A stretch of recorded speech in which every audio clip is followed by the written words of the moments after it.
എല്ലാ മാന്യ പ്രേക്ഷകർക്കും പുതിയൊരു വീഡിയോയിലേക്ക് ഹൃദ്യമായ സ്വാഗതം. 2025 പുതുവർഷത്തിൽ മേടൻ രാശിക്കാരുടെ ഗോചരാലുള്ള ഫലങ്ങളെക്കുറിച്ചാണ് ഇന്നത്തെ വീഡിയോയിൽ പ്രതിപാദിക്കുന്നത്. അശ്വതി, ഭരണി, കാർത്തിക നക്ഷത്രത്തിൻ്റെ ആദ്യപാദം എന്നീ നക്ഷത്രങ്ങൾ ചേർന്ന് വരുന്ന മേടൻ രാശിക്കാരെ സംബന്ധിച്ചിടത്തോളം വർഷത്തിൻ്റെ ആദ്യ പകുതി വരെ, ഏകദേശം ആദ്യ പകുതി എന്നേ പറയാൻ പറ്റുള്ളൂ. അതായത് ഇപ്പോൾ ശനിയുടെ സഞ്ചാരം മേടൻ രാശിയുടെ 11ാം ഭാവത്തിൽ കുംഭത്തിലും ആണ്.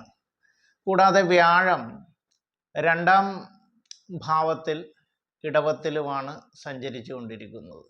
അതുകൊണ്ട് വ്യാഴൻ 2ലും ശനി 11ലും സഞ്ചരിക്കുന്നത് കൊണ്ട് വളരെയേറെ ഈ വർഷത്തിൻ്റെ ആദ്യ ഘട്ടങ്ങളിൽ, അതായത് 25 തുടക്കത്തിൽ വളരെ ഗുണാനുഭവങ്ങളായിരിക്കും ഈ രാശിക്കാർക്ക് വന്നു ചേരാൻ പോകുന്നത്. സമ്പത്തും ഐശ്വര്യവും സൽകീർത്തിയും എല്ലാം വന്നു ചേരാവുന്ന ഒരു സമയമാണ്.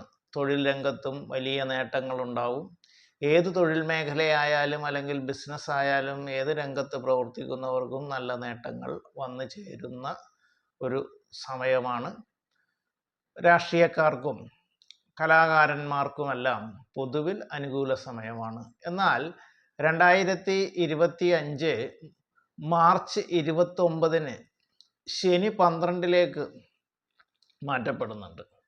ശനി 12ലേക്ക് മാറുന്നു എന്ന് പറഞ്ഞു കഴിഞ്ഞാൽ മീനൻ രാശിയിലേക്ക് ശനി വരുന്നതോടുകൂടി 7ര ശനിയുടെ തുടക്കം വരുന്നുണ്ട്.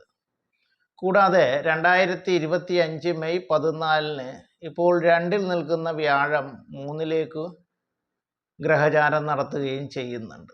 അപ്പോൾ ഈ ശനിയുടെയും വ്യാഴത്തിൻ്റെയും മാറ്റം പൊതുവിൽ അത്ര നല്ല ഫലങ്ങളായിരിക്കില്ല ഈ കാലയളവിന് ശേഷം ഈ രാശിക്കാർക്ക് വന്നു ചേരാൻ പോകുന്നത്. അതായത് 2025 മെയ് 14 ശേഷം ഗുണദോഷ സമ്മിശ്രമായിട്ടുള്ള ഫലങ്ങളായിരിക്കും ഈ രാശിക്കാർക്ക് വന്നു ചേരാൻ പോകുന്നത്. എങ്കിലും വർഷത്തിൻ്റെ ആദ്യ പകുതി വളരെയധികം ഗുണാനുഭവങ്ങളും വന്നു ചേരുന്നതാണ്. അവർ ആഗ്രഹിക്കുന്ന കാര്യങ്ങളൊക്കെ ഒരുവിധം എല്ലാം സാധിച്ച് കിട്ടുന്ന ഒരു സമയവും ആയിരിക്കും. പൊതുവെ പറഞ്ഞാൽ 2025 എന്ന പുതുവർഷം